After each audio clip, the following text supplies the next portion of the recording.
దైవ కుమారుని తల్లి. పాపరహితులైన మరియ యేసు దేవుని జనని, పాపులైన మా కొరకు ప్రార్థించండి సర్వదా.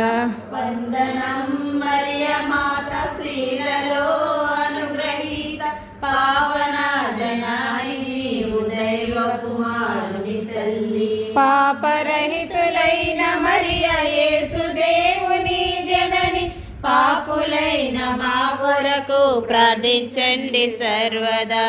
వందనం మరియ మాత, స్త్రీలలో అనుగ్రహీత, పావన జనాని నీవు దైవ కుమారుని తల్లి. పాపరహితులైన మరియ యేసు దేవుని జనని, పాపులైన మా కొరకు ప్రార్థించండి సర్వదా.